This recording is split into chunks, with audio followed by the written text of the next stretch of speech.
guys, today I wanted to talk to you guys about my tube ligation and ablation and give you guys my thoughts on the procedure, how the procedure was, and what has happened since having it. I decided that we were not going to have any more children. This was a personal choice. I do feel like I did have to go through a grieving process because I always envisioned myself with more than one child. But as time progressed, I feel like my husband didn't really want a second child. And then when we finally were kind of in the mindset for a second child, COVID hit. And when it did, it just kind of threw us for a loop because a lot of things happened with my husband with his job. And so all of that had to be put on pause. And, you know, COVID was not like a 1 month thing, as we all know. And so as time progressed, I also got older because that's what happens when time keeps going. And as I'm nearing 40, which I am officially already 40, I kept thinking to myself, like, would I want another child? At one point, my husband, after, you know, he started working again and everything, he was like, well, if you want a second one, like, let's do this. And the more I thought about it, the more I was like, you know, I don't know if I can put my body through this again and start over again. And, you know, I feel bad for my son for certain aspects of him being an only child, but then also I think to myself, like, my mental health, my body, just so many factors. And not only that, like, people think it's so easy to have a child, but you also have to account for the financial stability, also the fact that the only person who, aside from my husband, who can help me is my mother. My mother, you know, is nearing her 70s. She's not as functional. She does have a lot of health conditions. So having her also, like we tried to have her take care of him as least as possible. So we schedule our days off a certain way. So that way, you know, she only has to be here once a week and do every other weekend with my son. And so even then, I feel like it's a lot to ask of her. And then I couldn't imagine bringing another child into the mix. I just feel like physically she wouldn't be able to help us if we had she had to deal with two at the same time. So yeah, so anyways, all these factors came into play and I thought about it and was like, you know what? I'm done. Like, I don't see myself giving birth 40, 41 and starting over and going through this whole process again. And you know, not everybody's life is a cookie cutter and you fit into the mold of what people expect from you, like, to each their own. And so we decided, and I decided to only have one, and I decided to do my tube ligation. And while I was at it, a coworker had an ablation done, and she told me how wonderful it was. She did the NovaSure one. There are various types of ablations. Basically, an ablation takes away that uterine wall and then you won't have periods. So I informed myself. I had 2 different consultations, one with one gynecologist and then with the actual gynecologist that does the surgery.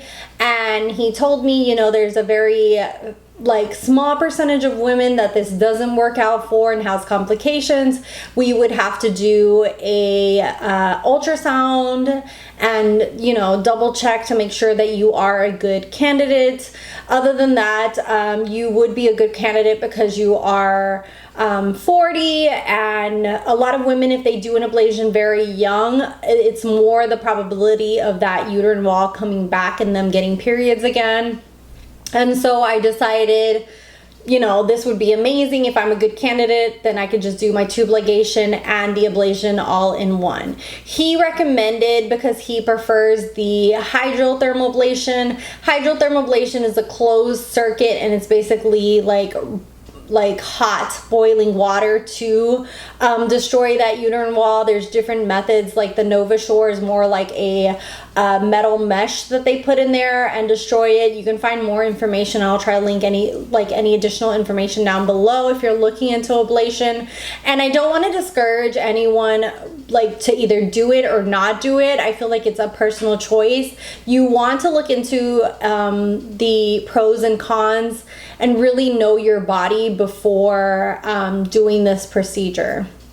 So with the tube ligation part of it, he was going to cut my tubes, cauterize, and take them fully out.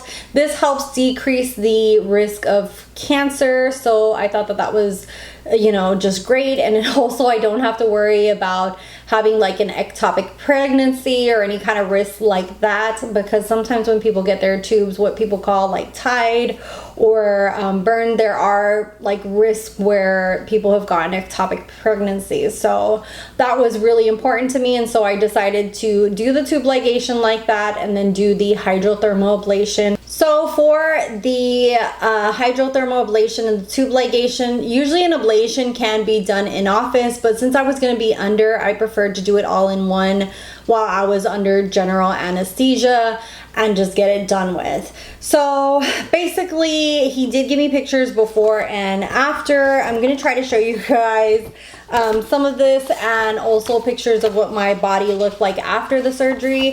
They do it laparoscopic, so it is a instrument, and he kind of made 3 different incisions. I had a gallbladder removal with a laparoscopic procedure, so I was kind of familiar with the after effects of having a laparoscopic procedure.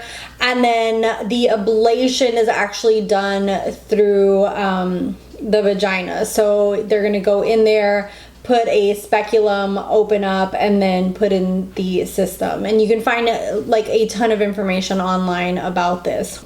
Forewarning, if you're squeamish about seeing any kind of organs or anything like that, this is a trigger warning that I will be showing you know, just incisions and organs and such. So you might want to skip forward. I'll try to have timestamps down below. But here are my ovaries like before. And so, you know, it's kind of hard to see, but this is the ovary. And then this little tube connecting here, if I'm not mistaken, is the actual like fallopian tube, and that's what you're going to get taken out.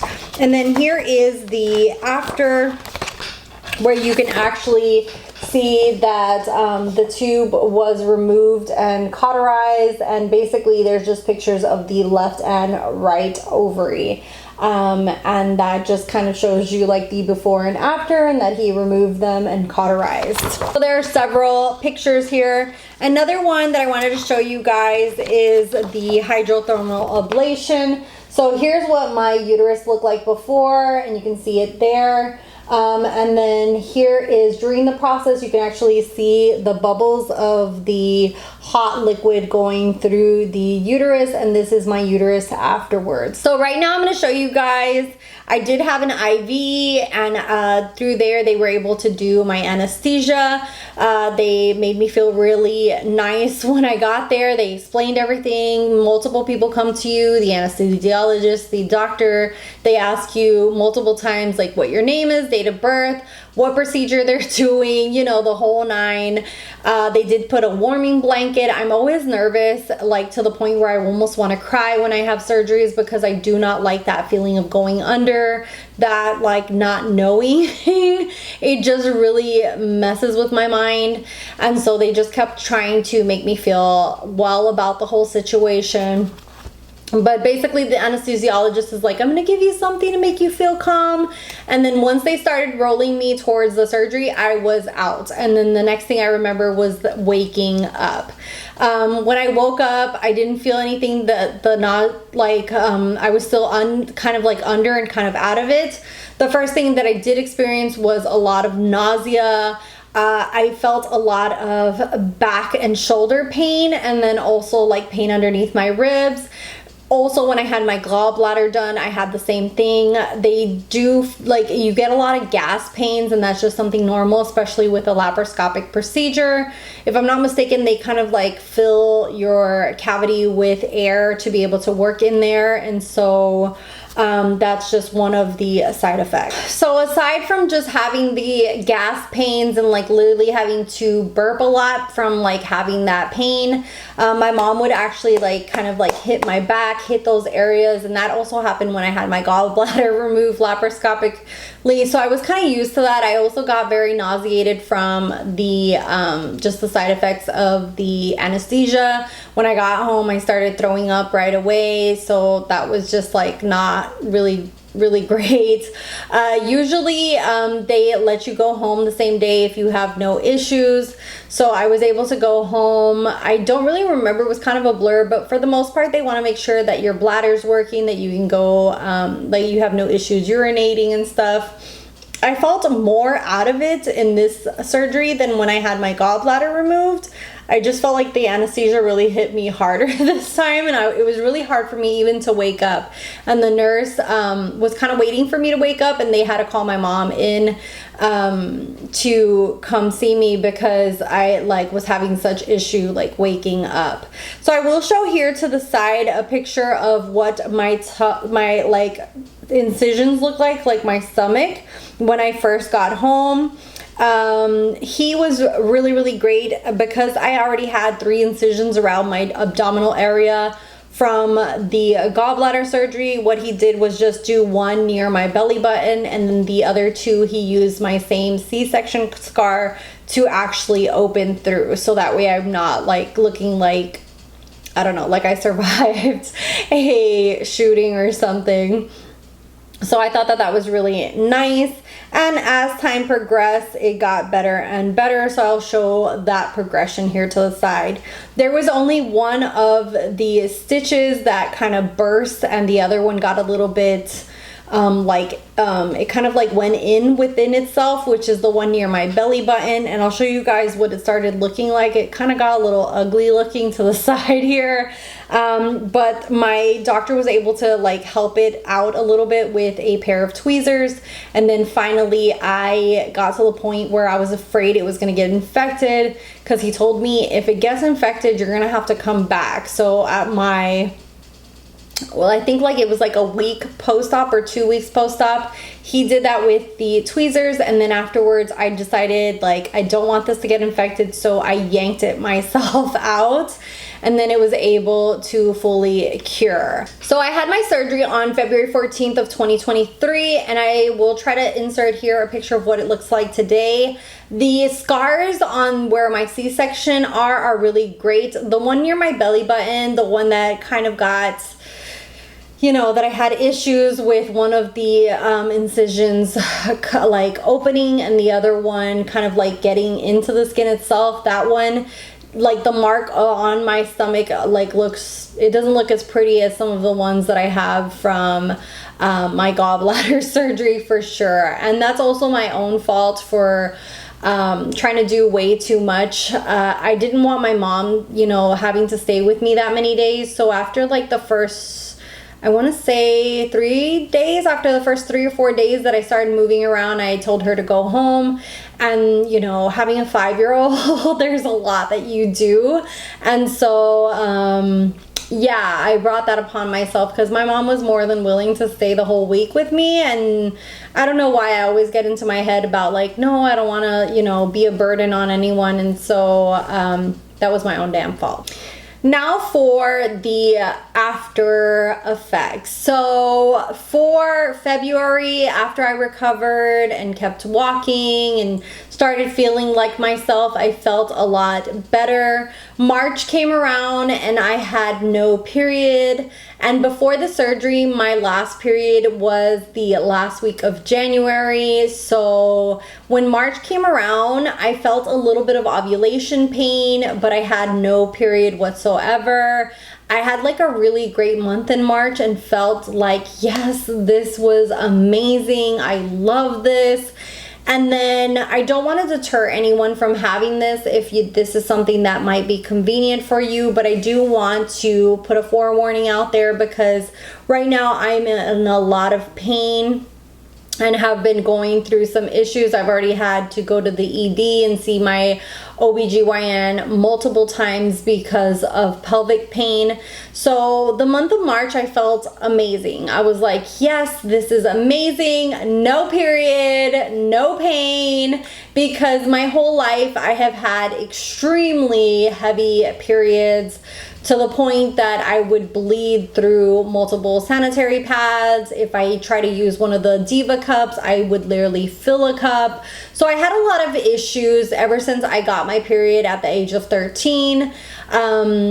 And just for a little backstory, I was put on hormones, birth control. I have ovarian cysts. I had to have the leap that I talked about. I also had unknown infertility when I was trying to conceive my son.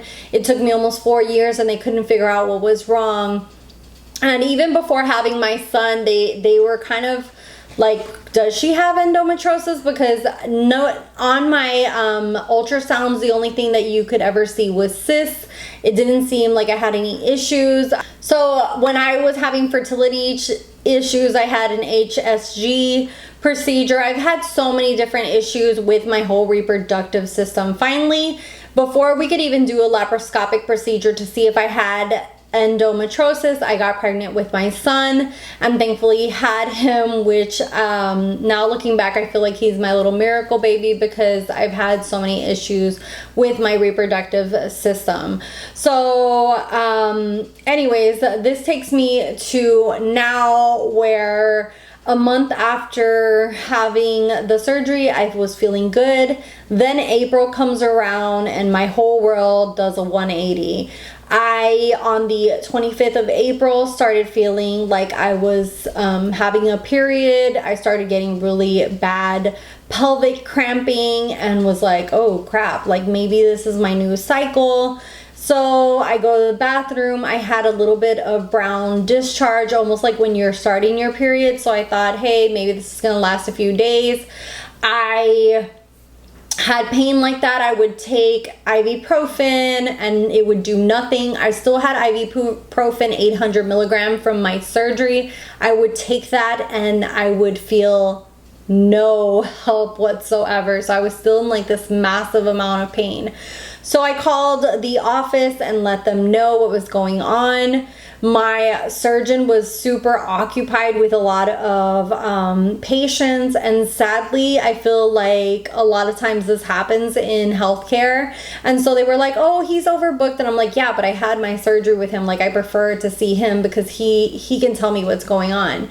And so they put me with one doctor and she told me that I needed a sonogram and that she was going to give me muscle relaxers. I took the muscle relaxers, but the muscle relaxers would knock me out, and so I could only take them at night, because as a mom that's basically a full-time mom when I'm here and then I work full-time at the hospital, it's kind of really hard to be, you know, sedated all the time. So I would only be able to take them at night, and during the day I was like in excruciating pain. So a few days went by, and when I woke up on like 2 or 3 days after with so much pain that I could hardly walk. I felt like my whole abdomen was just like in a stabbing pain.